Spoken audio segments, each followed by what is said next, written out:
Alright, here's a morning update for Saturday, September 29th. A little late, it's like 9 o'clock in the morning. But we couldn't help ourselves last night when we went to Walmart looking. I decided for the lights that I use at night when I'm out here working on different things. When I do have a light on out here at night, instead of having just normal lights, we went ahead and got some plant lights just to supplement growth. But it's just one of those things where when I'm out here messing with it and I have light on in the evening, I might as well have some good light for them. So got a couple plant bulbs at Walmart, and when we were out looking through Walmart, they got their first batch of lettuce in.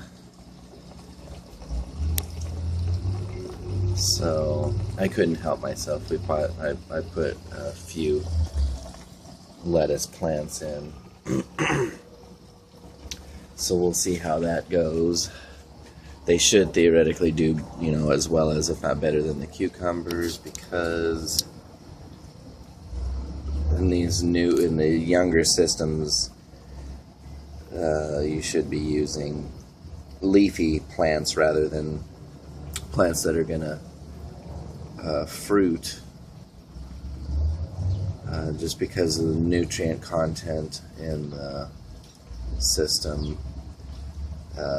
The fruits need a few other elements that are usually not real heavily found in the newer systems, but we'll be able to deal with that, I'm sure.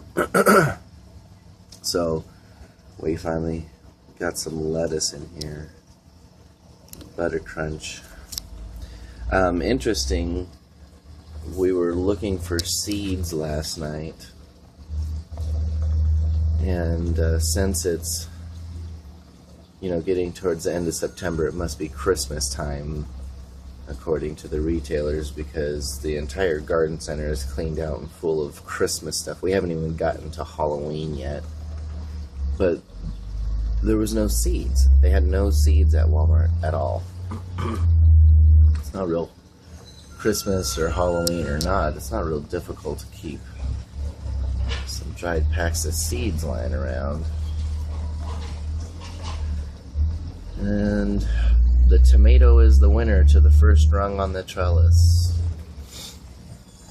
I didn't notice last night when I was doing update, it was already right underneath it, but it's already there. By the end of the day, I'm sure that leaf will be hanging over.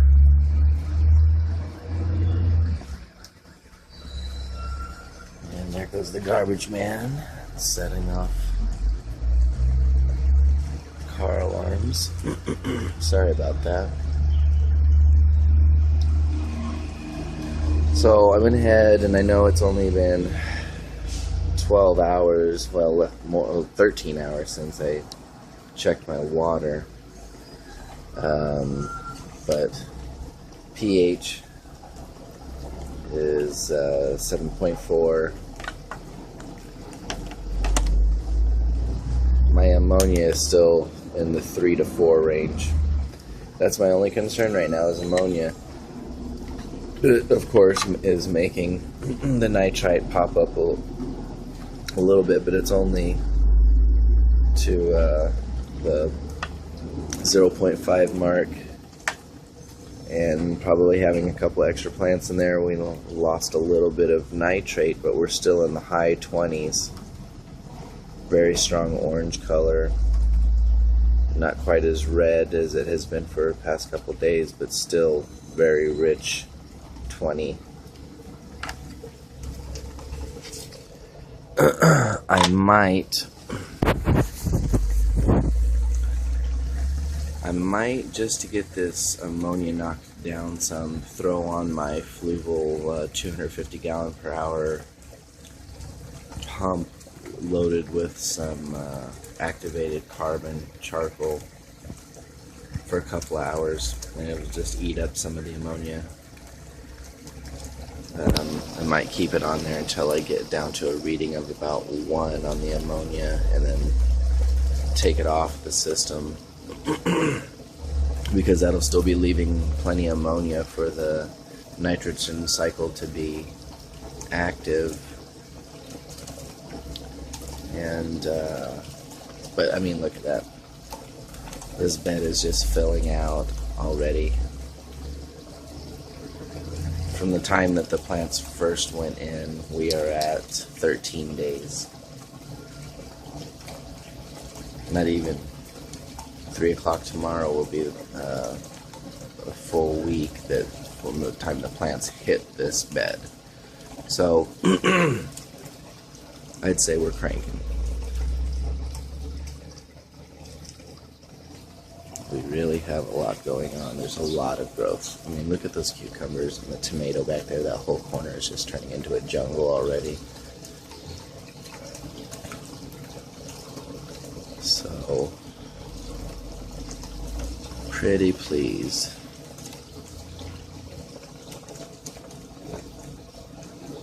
You know, I've been looking through forums and leaving the very few questions that I have, and it's amazing.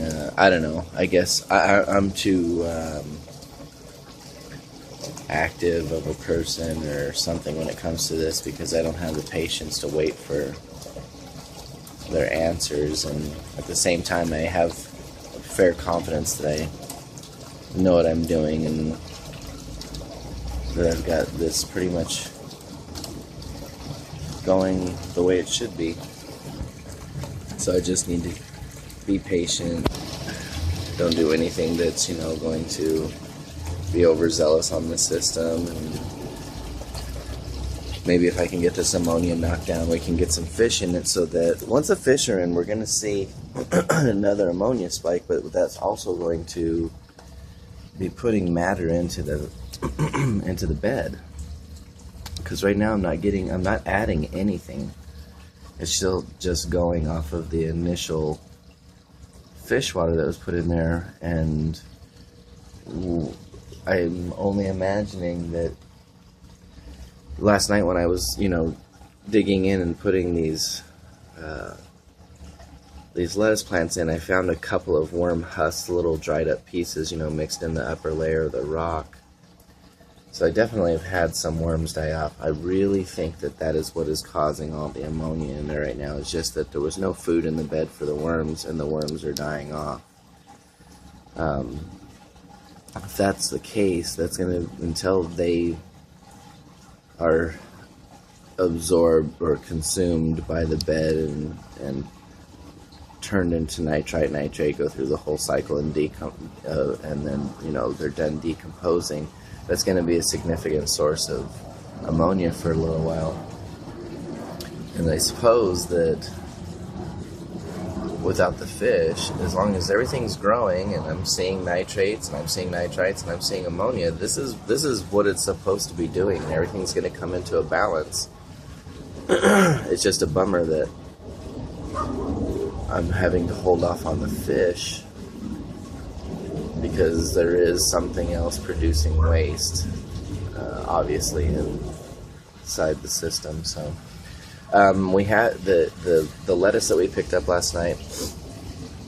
There's 2 or 3 plants per little pod. I pulled the ones that I pulled one out that had 2 in it, and then I pulled 2 other ones that were singles in this. But you can see how much, you know, $2.89 worth of lettuce, baby lettuce, and you can see there's 2 right there. I don't even know how many are in here. There's 3 in this little pod right here. So I can't stick them in the dirt and hope that they're going to do okay. I might put one in the dirt and see what it does down in one of these pots that I've got in front, but what I decided to do was put them into this little bucket. It is just barely wedged. It's not putting a lot of pressure on the glass or anything like that, and I'll come up with a better system for this. But I've got it in this shallow tray, and I put 2 cups of water into it. I watered onto them, and then it just put, you can see like a little less than 1/4 of an inch on the bottom, so hopefully that'll keep the plants hydrated so that they're not dying until I can figure out what I'm going to do with them. And if they grow slow enough and the other ones in the bed grow fast enough, you know, I might be able to save them and transplant them. Because eventually we'll be stocking all of these with seeds from, it's probably a good thing I didn't find any seeds last night. That way I can look around and find some high quality stock seeds and start a seed collection. Because once you have plants coming out of this, you've got to have plants to go back into it. There needs to be something in the bed to utilize the nutrients in the bed. Otherwise they just keep building and building and building. So they seem to be all perky standing up this morning. They look a lot bigger out here, but once you put them into the rock and you have the root, you can see how they're only a couple of inches tall. So we'll see how these little lettuce do, and I'm pretty excited about that. My wife is too. She hates iceberg lettuce. I love it, but we found these little butter crunch, so she's all excited. That's about it for the morning update. And we'll end with a little flush cycle.